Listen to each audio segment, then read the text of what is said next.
एक तरफ अमेरिका और ब्रिटेन जैसे पश्चिमी देश यूक्रेन को रूसी आक्रामकता से बचाना चाहते हैं, लेकिन दूसरी ओर अमेरिका ने इजराइल को समर्थन देकर उसे गाजा पर आक्रामकता करने की छूट दे दी। यह अलग बात है कि अब अमेरिका इजराइल को गाजा में सैन्य अभियान न चलाने के लिए चेतावनी दे रहा है, तो इजराइल अमेरिका की भी नहीं सुन रहा है।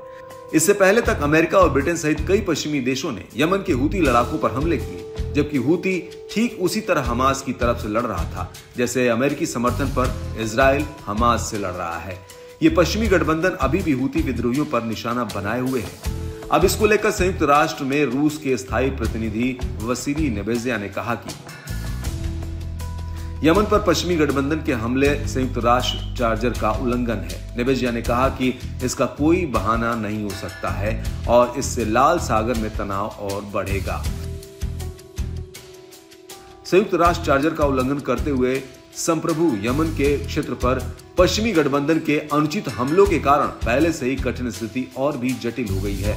इस तरह की कार्रवाइयों और यमन के पास जल क्षेत्रों में चल रहा सैन्यीकरण लाल सागर में शिपिंग की सुरक्षा सुनिश्चित करने में बिल्कुल भी मदद नहीं करता है। नेबेजिया ने संयुक्त राष्ट्र सुरक्षा परिषद की बैठक में कहा कि वे केवल तनाव बढ़ाते हैं।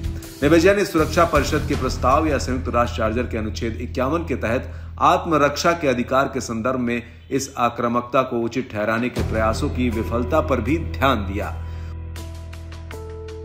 उन्होंने कहा कि अमेरिकी नेतृत्व वाले गठबंधन का असफल अनुभव ये साबित करता है कि यमन के खिलाफ बल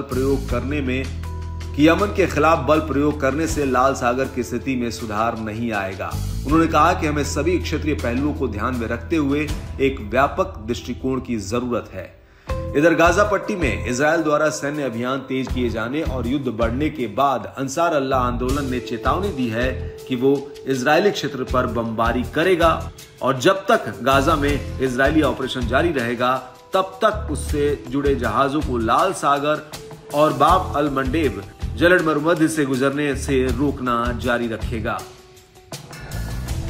आपको बता दें कि इधर इजराइल गाजा पट्टी में हमास के लड़ाकों पर हमले कर रहा है और बदले में हूती विद्रोहियों ने लाल सागर और अदन की खाड़ी में नागरिक जहाजों पर हमला किया है।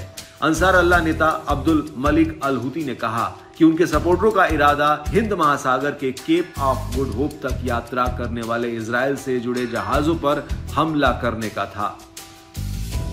3 मई को ही हूती लड़ाकों ने युद्ध के चौथे चरण की घोषणा करते हुए भूमध्य सागर सहित उन क्षेत्रों में इजरायली बंदरगाहों की तरफ जाने वाले सभी जहाजों पर हमला करने की कसम खाई है।